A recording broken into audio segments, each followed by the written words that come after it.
नमस्कार, बहुत स्वागत है आपका। मैं हूं रीनू। अब एक नजर आज की बड़ी खबरों पर। सबसे पहले जहां चीन की हिमाकत पर पीएम मोदी ने दो टूक कह दिया है कि हमें कोई उकसाए नहीं, क्योंकि भारत इसका जवाब देने में पूरी तरह से सक्षम है। साथ ही उन्होंने कहा कि जवानों का बलिदान व्यर्थ नहीं जाएगा। चीन के साथ झड़प में कांकेर का लाल भी शहीद हो गया। सीएम ने भूपेश बघेल समेत तमाम नेताओं ने शहादत को नमन किया। वहीं चीन की हिमाकत का छत्तीसगढ़ में लगातार विरोध जारी है।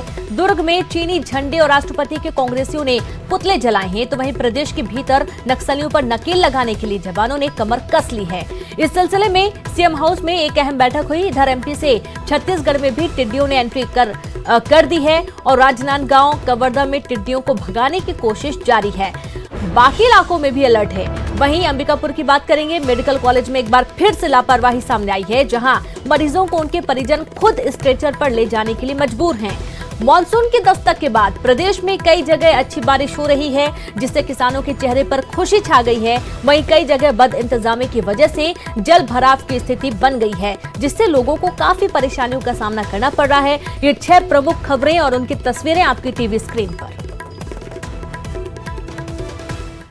तो बड़ी खबर बेमेतरा से, जहां दर्दनाक सड़क हादसा हुआ। 3 बाइक सवार को ट्रैक्टर ने रौंद दिया, जिसमें एक की मौत हो गई है, जबकि 2 लोग गंभीर रूप से घायल हैं। पूरी घटना सीसीटीवी कैमरे में कैद हो गई। इस हादसे में 6 लोग बाल बाल बच गए। हादसे के बाद ट्रैक्टर चालक मौके से फरार हो गया। फिलहाल पुलिस मामले की जांच कर रही है। तो बेमेतरा में दर्दनाक सड़क हादसा हुआ। आप तस्वीरें देखिए। 3 बाइक सवारों को ट्रैक्टर ने रौंद दिया और जैसे ही रौंदा, आसपास आप देखिए सामने से बिल्कुल बाइक आ रही है और जा रहा ट्रैक्टर इतना बेसुध है कि इतना भी नहीं कि बहुत तेज रफ्तार है, बहुत धीमी रफ्तार है। उसके बावजूद बाइक सवार को रौंदते हुए ट्रैक्टर आगे बढ़ गया और इस दौरान ट्रैक्टर चालक यहां से फरार हो गया। और संवाददाता कोमल जुड़ गए हैं। कोमल, बहुत ही दर्दनाक ये हादसा हम देख पा रहे हैं टीवी स्क्रीन पर। ऐसा भी नहीं है कि कोई बहुत तेज गति से जा रहा है ट्रैक्टर, या ऐसा भी नहीं है कि कोई हाईवे है, उसके बावजूद इतना बड़ा हादसा। देखिए रेणु, बिल्कुल ये दर्दनाक हादसा है, नवागढ़ चौक के पास पेश आया है। दरअसल बताया जा रहा है कि जो ट्रैक्टर मालिक था वो इस वाहन को चलाता था, लेकिन जैसे ही वो नवागढ़ चौक के पास पहुंचा, उसने अपने एक मित्र को चलाने के लिए दे दिया, जो घटना के समय उसको चला रहा था। और बताया जा रहा है कि वो इतना नशे में धुत था कि घटना के बाद वो कहीं फरार हो गया, लेकिन पुलिस जब उसको हिरासत में ली है, उस दौरान वो उठ भी नहीं पा रहा था, तो इतने वो नशे में था। लेकिन सबसे बड़ी दुर्भाग्यजनक ये है कि इसमें एक व्यक्ति की मौत हो गई है, 2 गंभीर रूप से घायल है। तकरीबन 6 लोग, जैसे तस्वीरों में आप देख रहे होंगे कि इधर उधर छिटक कर अपनी जान बचाई है। जी रेणु, बिल्कुल। और ये तस्वीरें वाकई में बहुत ही हैरान कर देने वाली हैं कोमल, क्योंकि जैसा कि 3 बाइक सवार हैं और इनमें से अचानक से ट्रैक्टर पहले तो धीमी गति में रहता है, लेकिन एकाएक तेज गति में जाता है। क्या कुछ कार्रवाई की जा रही है? क्या सभी आरोपियों को हिरासत में ले लिया गया है?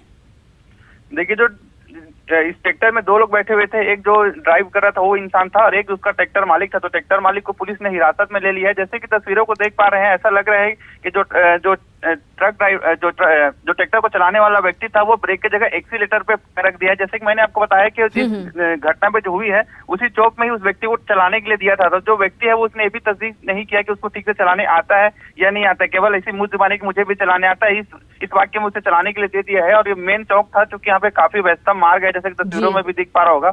उसके बाद ये घटना पेश आया है। वो तो गनीमत ये रही कि ट्रैक्टर में जब एक बाइक फंस गया था तो ट्रैक्टर वहां पे रुक गया, वरना और कई सारे लोगों को वो चपेट में ले लेता। जी रेणु, चलिए, बहुत बहुत शुक्रिया आपका कोमल तमाम जानकारी के लिए।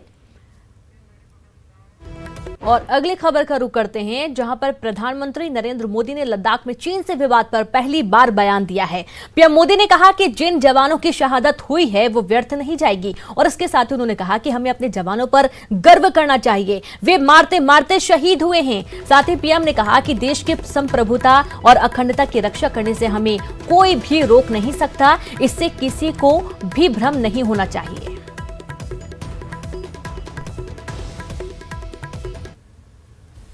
पूरी मानवता के कल्याण की कामना की है।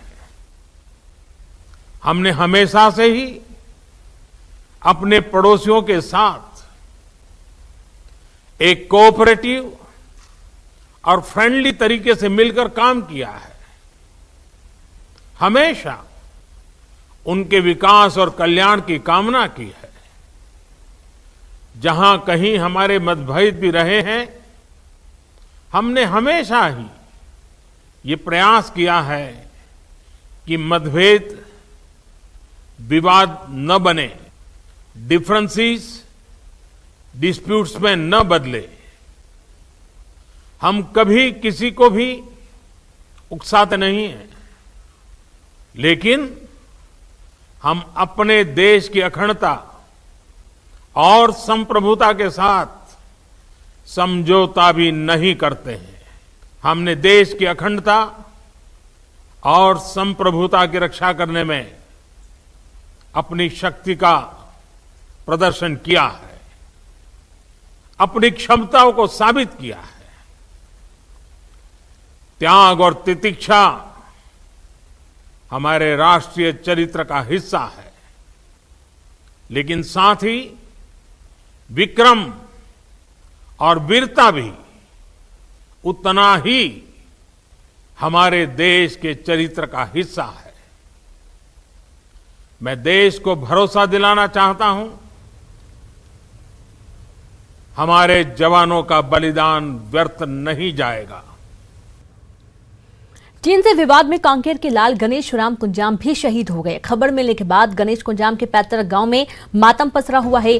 गणेश कुंजाम चारामा विकासखंड के ग्राम गिधाली के निवासी थे और साल 2011 में बिहार रेजिमेंट के आदिवासी चार्ली कंपनी में भर्ती हुए थे। गणेश कुंजाम परिवार के बड़े बेटे थे, जिससे परिवार पर दुखों का पहाड़ फूट पड़ा है। लेकिन दुख की इस घड़ी में भी परिवार और गांव को अपने लाल पर गर्व है। वहीं सभी ने चीन की चालबाजी का बदला लेने की मांग की है।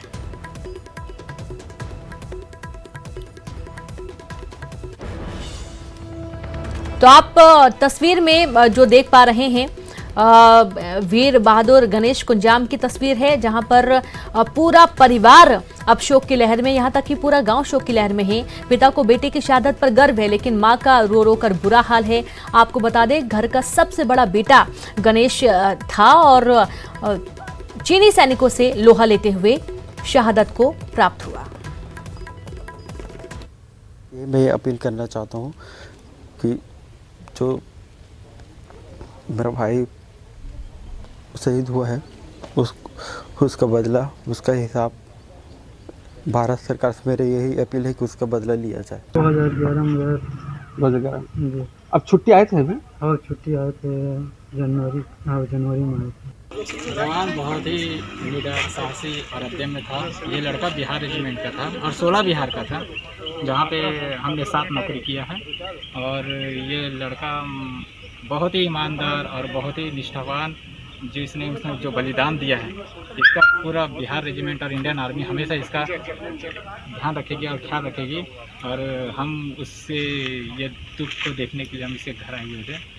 हमारा बहुत ही अच्छा मित्र है। गुस्सा है, क्योंकि हमारा दोस्त है, हम इसका ये करेंगे, बदला लेंगे। कितना गुस्सा है गांव में? बहुत ही गुस्सा है हमारे गाँव में। ये बताइए कि कौन था, आपको कैसे जानते थे उसको?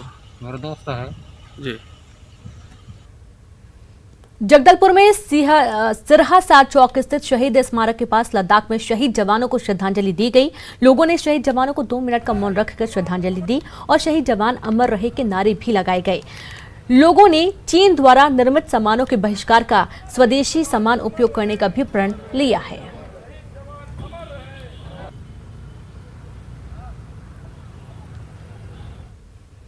राजनांदगांव में भी भारत चीन सीमा पर शहीद जवानों को श्रद्धांजलि दी गई। भारतीय जनता युवा मोर्चा के पदाधिकारी और कार्यकर्ताओं ने शहर के न्यू बस स्टैंड के पास गौरव स्थल पर मोमबत्ती जलाकर श्रद्धांजलि अर्पित की। भारतीय जनता युवा मोर्चा के पदाधिकारी और कार्यकर्ताओं ने चीन मुर्दाबाद के नारे लगाते हुए 2 मिनट का मौन धारण कर श्रद्धांजलि दी। शहीदों को नमन करता हूं, ईश्वर से कामना करता हूं उनके परिवार को दुख सहने की क्षमता प्रदान करें। जैसा कि माननीय राहुल गांधी जी हमेशा या आदरणीय सोनिया गांधी जी कहते रहे हैं कि सीमा की जो वास्तविक घटनाक्रम है उसको देश के लोगों को जानकारी में देना चाहिए। एक नौजवान शहीद हुआ है, मैं उसको नमन करता हूं। एक आह्वान होना चाहिए, एक भी चीनी का सामान और चीनी का व्यापार पूरी तरह से बंद कर देना चाहिए। चाइना बॉर्डर पर तनाव चल रहा है, इसको लेकर आप क्या कहेंगे? देखो, राहुल जी का तो बयान है कि सेना के साथ पूरे कांग्रेस और पूरा देश खड़ा है, हम सब खड़े हैं। लद्दाख में एलएसी पर चीन और भारतीय सेना के बीच हिंसक झड़प में भारत के 20 जवान शहीद हो गए। चीन की सेना के हमले को लेकर रिटायर्ड मेजर शमशेर सिंह कक्कड़ ने कहा कि चीनी सेना ये हमला किसी सिपाही की तरह नहीं बल्कि आतंकवादी या गुंडों की तरह की है। उन्होंने कहा कि भारतीय सेना के 20 जवानों के शहीद होने पर उन्हें काफी दुख है।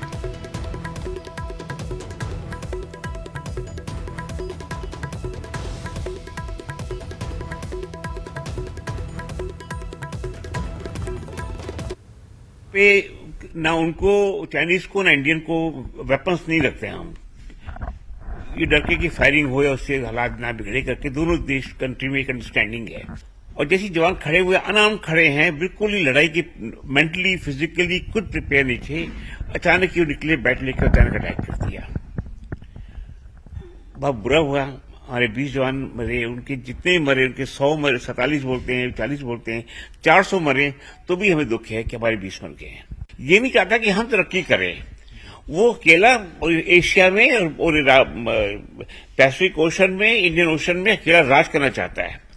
और उसने पूरी कोशिश की। उसका सबसे बड़ा दुश्मन कोई है चाइना का, जो उसको रोक सकता है तो वो इंडिया है। और इस बात को पूरा यूरोप, अमेरिका, ऑस्ट्रेलिया सब एक्नॉलेज करते हैं। अभी बात करने का टाइम नहीं है, अभी एक्शन का टाइम है, क्योंकि ये सरकार ने अच्छी ताकत इकट्ठी की हुई है, अच्छे वेपन लिए हुए हैं। उसको अभी यूज करने का टाइम है। चाइना को सबक सिखाने का टाइम है और बताने का टाइम है कि ये 62 का नहीं है, 67 का नहीं है, ये 2020 का ही है। एंड आई एम श्योर कि हम कहीं से भी चुप नहीं बैठे होंगे, कुछ न कुछ कार्रवाई कर रहे हैं। और I think is a matter of not month और जैसे वीक्स, कुछ डेज में आपको मालूम पड़ जाएगा। हम डेफिनेटली कुछ न कुछ एक्शन लेंगे। राज्यपाल अनुसुईया उइके का ट्वीट आया है। सैनिकों की शहादत पर राज्यपाल अनुसुईया उइके का ट्वीट। मुझे लद्दाख की गलवान घाटी में भारत और चीन की झड़प में हुए भारतीय सैनिकों की शहादत पर गहरा दुख है। तो छत्तीसगढ़ के राज्यपाल अनुसुईया उइके ने ट्वीट करके भारतीय सैनिकों की शहादत पर गहरा दुख व्यक्त किया है। जिस तरीके से, और साथ ही आपको बता दें कि सीएम भूपेश बघेल ने भी चिंता व्यक्त की है। ट्वीट करते उन्होंने सैनिकों की शहादत पर मुख्यमंत्री भूपेश बघेल ने ट्वीट किया और भारत चीन सीमा विवाद में भारतीय सेना के शहीद वीर जवानों में छत्तीसगढ़ के कांकेर निवासी गणेश कुंजाम जी की भी शहादत हुई है, जिस पर गहरा शोक व्यक्त किया गया और मैं इस शहादत को नमन करता हूं।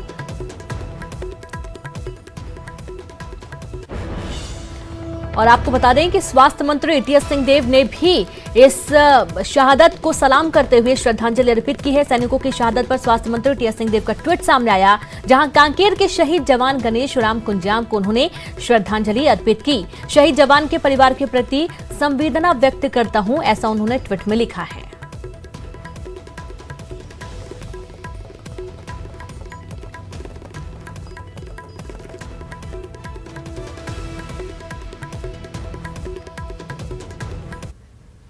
और यहाँ पर वक्त एक ब्रेक का है, हम जल्द हाजिर होंगे। ब्रेक के बाद एक बार फिर से आप सभी का स्वागत है। रायपुर से खबर, जहां कोरोना को लेकर गृह मंत्री ताम्रध्वज साहू का बयान आया है। इम्यूनिटी को लेकर बोले गृह मंत्री ताम्रध्वज साहू, जहां उन्होंने बोला कि बोरे बासी खाने से छत्तीसगढ़ियों की इम्यूनिटी पावर स्ट्रांग हुई है। खेतों में जमकर करते हैं मेहनत और इसलिए लोग हो रहे जल्दी ठीक। कोरोना की रोकथाम के लिए स्वास्थ्य विभाग मुस्तैद बना हुआ है। इम्यूनिटी इसलिए अच्छा है कि सब बासी खाते हैं, चटनी खाते हैं और दिन रात खेत में काम करते हैं, दौड़ते हैं, घूमते हैं, कस के मेहनत करते हैं। और कहा जाए कम क्षेत्र होंगे, शहर का कुछ एरिया क्षेत्र, उसको छोड़कर लोग अच्छे वातावरण में हैं यहाँ। और यहाँ का भोजन, सोच सभी अच्छा है, इसलिए इम्यूनिटी पावर यहाँ बहुत है। तो सीएम हाउस में मुख्यमंत्री भूपेश बघेल की अध्यक्षता में नक्सली मसले पर उच्च स्तरीय बैठक हुई और इस बैठक में गृह मंत्री ताम्रध्वज साहू के अलावा पुलिस के आला अधिकारियों के साथ साथ बस्तर रेंज के सभी पुलिस अधिकारी मौजूद थे। बैठक बाद गृह मंत्री ताम्रध्वज साहू ने बताया कि बैठक में नक्सलियों के मूवमेंट पर बात हुई और इसके अलावा नक्सल इलाके के विकास पर भी चर्चा हुई। गृह विभाग में अभी हम लोग खाली कुछ नक्सली मूवमेंट के विषय में या विकास के विषय में, नक्सली क्षेत्र के विकास के विषय में चर्चा हुआ। नक्सली मूवमेंट का तो अलग कोई चर्चा होता नहीं। तो इन नक्सलियों के शहरी नेटवर्क के खुलासे के बाद अब इस पर सियासत भी तेज हो गई है। बीजेपी ने कांग्रेस पर इस मुद्दे पर राजनीति करने का आरोप लगाया, तो वहीं कांग्रेस ने बीजेपी और नक्सलियों के बीच साठगांठ का आरोप लगा दिया।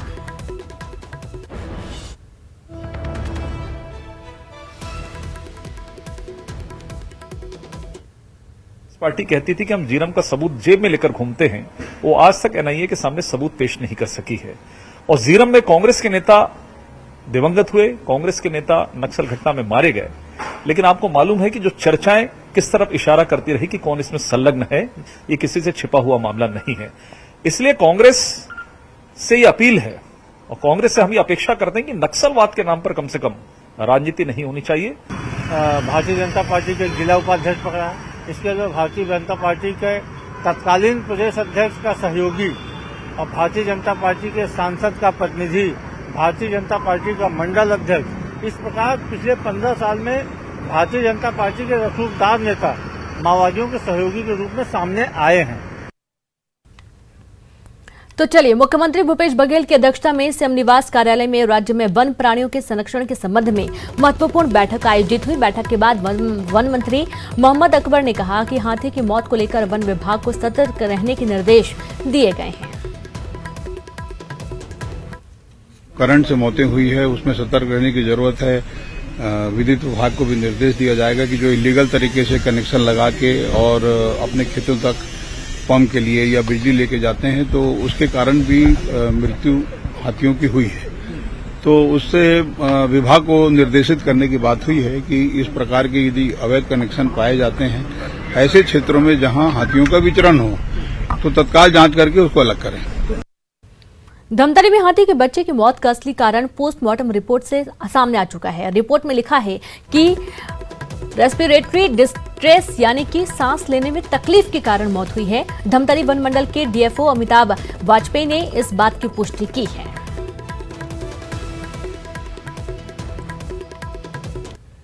और रायपुर से खबर, स्कूल फीस पर जिला शिक्षा विभाग का आदेश, जहां ऑनलाइन शिक्षा के नाम पर नहीं कर सकते फीस की वसूली।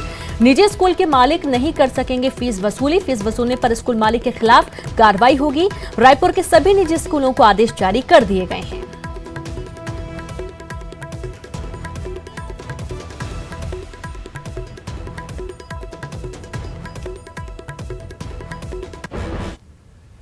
छत्तीसगढ़ में भी टिड्डियों की एंट्री हो गई है। राजनांदगांव कवर्धा में टिड्डी दल पहुंचने के बाद उन्हें भगाने की कोशिश की जा रही है।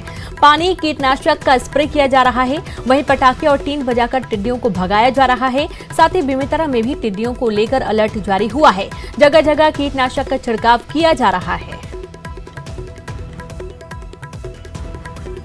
अंबिकापुर में मेडिकल कॉलेज में बड़ी लापरवाही सामने आई। यहां अस्पताल के स्टाफ मरीजों को लाने में अपने हाथ खींच रहे हैं, जिसके बाद मजबूरन परिजनों को खुद स्ट्रेचर पर लादकर मरीजों को ले जाना पड़ रहा है। तो बारिश की दस्तक के साथ ही जल भराव की समस्याएं भी सामने आने लगी हैं। सड़कों पर पानी भर गया और नालियां जाम हो गईं। कोरबा, बालोद और बिलासपुर की 3 तस्वीरें आपकी टीवी स्क्रीन पर हैं, जहां कोरबा में तो पहली बारिश ने निगम की तैयारियों की पोल खोल कर रख दी। सड़कों के साथ ही मंदिर में भी पानी घुस गया। बालोद में भी जगह जगह जल भराव की स्थिति बन गई। बिलासपुर में हर साल की तरह इस बार भी बारिश में बदहाल तस्वीर सामने आई है। रेलवे अंडर ब्रिज में पानी भर गया, जिससे लोगों को खासी परेशानी हो रही है। कोरबा में निगम की सफाई व्यवस्थाओं के दावों की पहली बारिश ने ही पोल खोल कर रख दी है। सड़कों पर पानी भर गया और नालियां जाम हो गई। और इतना ही नहीं, प्राचीन श्रीराम गुफा मंदिर में नाली का गंदा पानी घुस गया। स्थानीय निवासियों ने इसके लिए नगर निगम की लापरवाही को जिम्मेदार बताया है।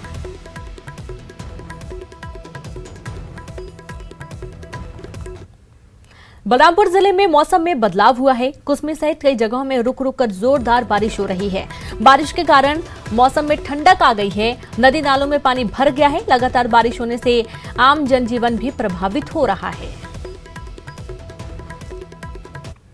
सूरजपुर जिले में मानसून ने दस्तक दे दी है। जिले में पिछले 3 दिनों से रुक रुक कर बारिश हो रही है, लेकिन आज सुबह से ही झमाझम बारिश हो रही है। लगातार हो रही बारिश के बाद किसान खेती के काम में जुट गए हैं।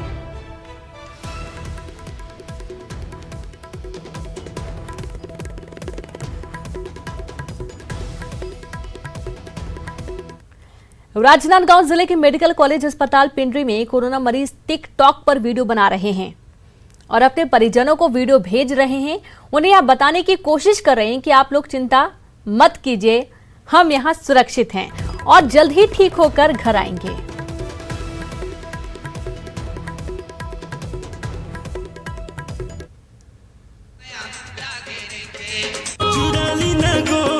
तोला देखे रहे वो तोला देखे रहे वो